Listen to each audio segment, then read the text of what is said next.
السلام علیکم عزیز طلباء، امید ہے آپ سب خیریت سے ہوں گے۔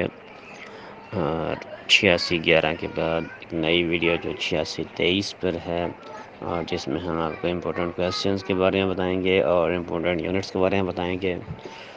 اس میں دیکھیں ایلیمنٹری ایجوکیشن سب سے پہلے ہے یہ، اور اس میں جو ہے پاکستان میں ابتدائی تعلیم کی تعریف، تصور اور کانسیپٹ، صرف یہی ایک سوال اسی میں سے کر لیں، اور لاسٹ بار بھی یہی ایک سوال ہی آیا ہوا تھا اسی میں سے، اور باقی جو ہے اس میں جو کمپیریزن جو کرنا ہے وہ چھوڑ دیں، پاکستان، انڈیا، بنگلہ دیش، کوریا، جاپان، کینیڈا، اور لازمی ابتدائی تعلیم، یہ اس کو بھی یعنی یونٹ نمبر 1 سے صرف 2 سوال کر لیں اور باقی چھوڑ دیں۔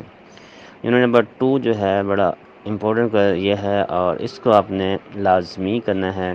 اس میں جو اذان پیاز ہے نا، بس اسی کو ہی یاد کر لیں، انشاءاللہ آپ کو جو ہے وہ کمپلیٹ ہو جائے گا۔ لاسٹ بار جو کویسچن آیا ہوا تھا، ایک پاکستان میں ابتدائی تعلیم کی تعریف، تصور اور وسعت جو تھی، کانسیپٹ اور اسکوپ جو آیا ہوا تھا، اور دوسرا جو آیا ہوا تھا یہ اذان پیازے کے وقوفی مراحل جو تھے، یہ آیا ہوا تھا۔ اور اس کے بعد یونٹ نمبر 3 میں نے نہیں کیا تھا، آپ لوگوں نے کرنا ہے تو اس میں سے کر لیں، لیکن میں نے یونٹ نمبر 2 جو کیا تھا، 2 کے بعد 4 کیا تھا۔ اور یونٹ نمبر 4 میں کیا کرنا ہے جی، طریقہ تدریس، لیکچر میتھڈ کیسے ہوتا ہے، ڈیمانسٹریٹو میتھڈ کیسا ہوتا ہے، اور مشقی پریکٹس میتھڈ کیسا ہوتا ہے، مسئلہ کویسچننگ میتھڈ کیسا ہوتا ہے۔ یہ 4 کر لیں، انہی 4 میں سے ایک آنا ہے، یا پھر کویسچن کرنے کے طریقے کون سے تھے۔ یہ لاسٹ جو کویسچن آیا ہوا تھا پیپر میں، وہ کویسچن کرنے کا طریقہ آیا ہوا تھا کہ کویسچن کس طریقے سے کی جا سکتے ہیں۔ اور اس کے بعد یونٹ نمبر 5 کر لیں۔ یونٹ نمبر 5 میں ایجوکیشنل ٹیکنالوجی کیا ہوتی ہے، انسٹرکشنل ٹیکنالوجی کیا ہوتی ہے، اور ساتھ میں اس میں پروجیکٹڈ اور نان پروجیکٹڈ جو ہوتے ہیں۔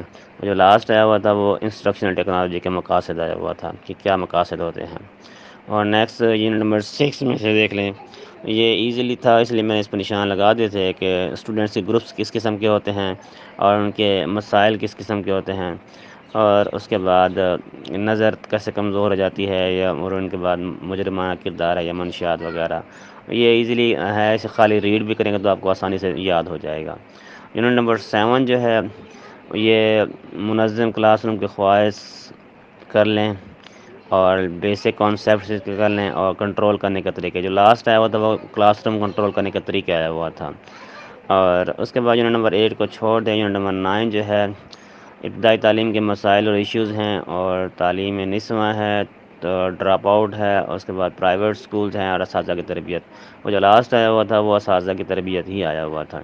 تو اب یونٹ نمبر 9 1 کر لیں، اور یونٹ نمبر 6 2 کر لیں، یونٹ نمبر 5 3 ہو گئے، اور یونٹ نمبر 2 جو ہو گیا وہ 4 ہو گیا، اور unit number 4 5، unit number 2، unit number 4، unit number 5 6 اور 9، بس انہی کو کر لیں، انشاءاللہ آپ کامیاب ہو جائیں گے۔ باقی وہ نشان اس لگائیں کہ 1 2 سوال ان کے دیکھ لیں، اور ان میں سے بھی وہ ایزیلی جو کویسچن ہوتے ہیں وہ آ جاتے ہیں۔ اور اگر آپ لوگوں نے ابھی تک سبسکرائب نہیں کیا تو سبسکرائب کر لیں، اور ویڈیو پسند آئے تو لائک کر دیجیے گا، اور اگر کسی سوال کی سمجھ نہیں آتی تو کامنٹس کر کے مجھ سے پوچھ سکتے ہیں۔ اللہ حافظ۔